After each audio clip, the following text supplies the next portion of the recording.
Okay, hi and welcome to Social Cognition. In this installment, number 7 if I'm not mistaken, we will be speaking about stereotypes. And before I start this lecture, I need to give you a disclaimer because this lecture talks about stereotypes, so it's necessary that we actually talk about stereotypes. And that doesn't mean that with presenting the research that I'm going to present to you, that I endorse these stereotypes or that I think this is a fair selection about stereotypes. I think we have to consider some history of science, the social history of our science here. So it looks at stereotypes through a particular lens. That means this, I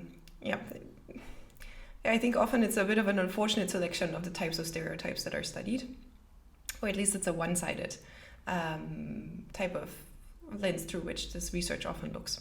So that's unfortunate, but that's the body of literature that I have to work with, and therefore that's what I'm going to do. But I just want to point out to you that I think it's an unfair selection, and still I'm going to give you a classic overview of the research in this field. Okay, so what does this mean? What am I going to talk about in this lecture? I will speak about, first of all, some definition work. You know this by now. What do we even mean when we talk about stereotypes? And then we'll ask two big questions. The first one being, when do stereotypes come to mind and how do they color judgment?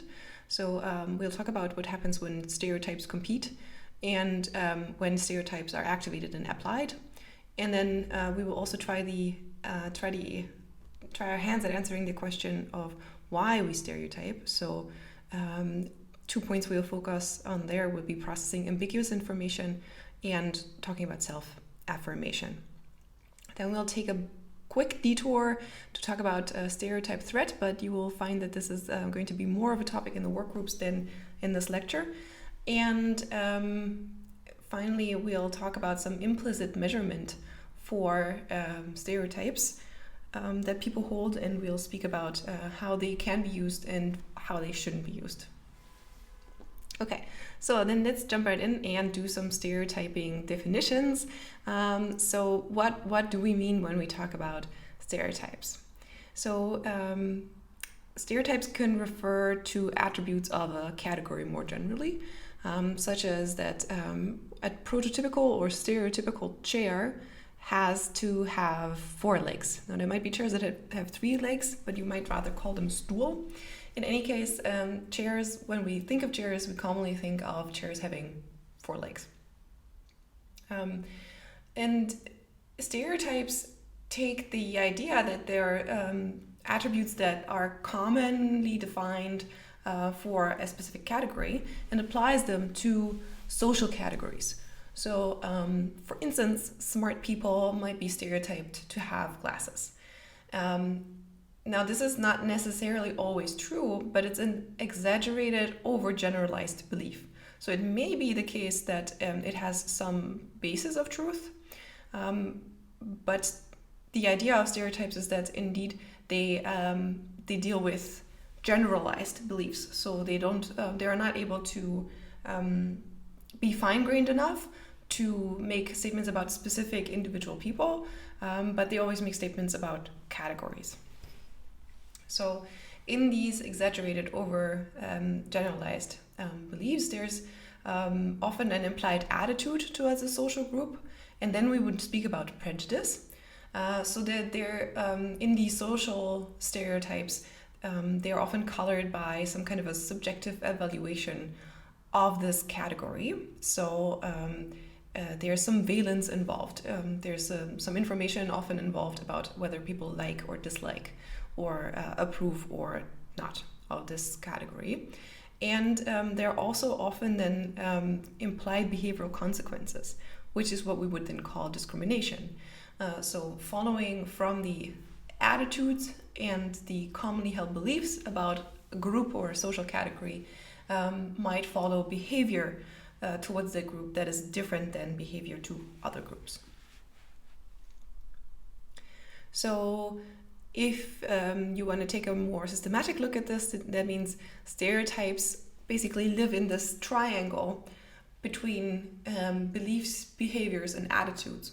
And when we speak about stereotypes, we specifically mean beliefs about social groups that are overgeneralizations. And from these beliefs can follow behaviors if they fall together with attitudes about these categories. And then the attitudes that someone holds about a specific social group, that's what we would call prejudice. And the behavior that follows would be what we would call discrimination. Okay, so much for definitions. Let's then take a look at our first large overarching question for this session, which is, when do stereotypes come to mind and how do they color our judgment?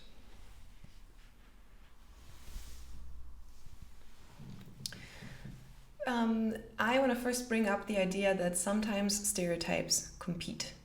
So when we see a person, and now the point starts where I really don't enjoy this lecture because I have to talk about stereotypes so much. Okay, so if you see this picture and you see a woman who is Asian and you are wondering about their math skills, if you have stereotypes activated, then there would be two competing stereotypes going on here. The commonly exaggerated held belief of women is that they're not good at math, and of Asians is that they are good at math. And then in the study that I want to talk about here, participants were presented with a person who applied for a technical position, and they had these types of competing stereotypes they carried with them. The person was both female and Asian. Participants were then asked to assess in an interview for this technical position an Asian American female Confederate. They were supposed to say whether this person was well suited for the job, for the technical position. So there was that's not all, but there was also a salience manipulation where participants were either alerted to the idea that this person was Asian, they were alerted to the idea that this person was a woman, or they were in a control treatment where they didn't get any such specific pointer to one of these stereotypes. So here's a closer overview of the three conditions in this study. So the three conditions being the Asian prime, the control treatment, and the female prime treatment. Let's take a look first at the control treatment, where the name of the applicant was listed as Gloria Tse, and her gender and race were both listed on the materials that participants got, but they were displayed on the side, so they were not super central. In the Asian prime condition, the name of the supposed applicant was changed to appear more Asian, and this person's race was displayed in a large box in a central location, and gender was placed, in a less salient way somewhere on these materials, but off to the side. And finally, in the female prime condition, the person's name was just distinctly female, and the Asian part wasn't as prominent, so it should just listed as Gloria. And in this case, the materials contained information about the gender that was very salient, presented in a large box, and information about her race was just put off to the side so that it wouldn't attract as much attention. Okay, so in terms of results, we can take a look here at the overall impression that people had of this person, depending on which condition they were in. So depending on how the materials were presented about this person. And you can see that the person seemed to be more suitable for the job when the fact that she was female was not highlighted. So what do I mean by that? We have the overall impression, or let's call it suitability for the job, on the y-axis as our dependent variable. And then you can see the three conditions as separate bars of data. And you see that all the way to the right, for the female-only prime, the overall impression is lowest and lower than in comparison to the Asian and the control condition. While the difference between the Asian and the control condition there doesn't seem to be overly too big. So in this case, there was a competing stereotype, but it actually didn't hurt the person when both pieces of information were kind of salient. So in the control treatment, the more favorable lens through which to see this person was activated. So when both information about her being Asian and female was salient, participants treated this person more as if she was Asian, fitting to the job description for the technical job. But when it was highlighted that this person was female, it appeared that she was judged to be less suitable for the technical job position.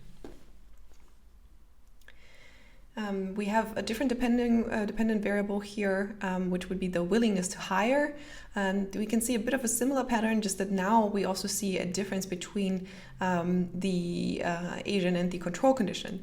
So that someone who's where the applicant, when presented as clearly Asian, or the participant's attention drawn to the idea that this person was Asian, the willingness to hire this person was increased compared to the two other treatments. And again, for the condition where it was highlighted that this person was female and the race of the person wasn't as salient, the willingness to hire was lowest. Finally, we can also take suggested wage as dollars per hour as a dependent variable, and here we see yet again a different pattern. So in this case, the Asian prime led to the highest suggested wage, and the control and female prime led to both relatively lower wages, but both of them were rather similar. So it doesn't look like there was a big difference between the suggested wage in the control versus female treatment, which is interesting given the pattern of the data we've seen before. So it seems like participants were more willing to pay someone if they were alerted that this person was Asian and therefore kind of stereotypically fit for the job. But in the control treatment, where both the female and the Asian prime were salient, if it was about wages, now this person would be treated more like the negative connotation of being female, right? So for the let me go back to the overall impression. So the candidate in the control treatment seemed better, in line with the or similar to the candidate who was highlighted to be Asian, but still in the control treatment, people were not willing to pay this person, this candidate, as much money as the person when it was highlighted that they were Asian. But they were only willing to pay the amount of money for a female. So that is an interesting way to think about stereotyping. So it's also about the guiding motivation. What are people looking for, and what is the kind of test strategy almost they use to make sense of their social environment.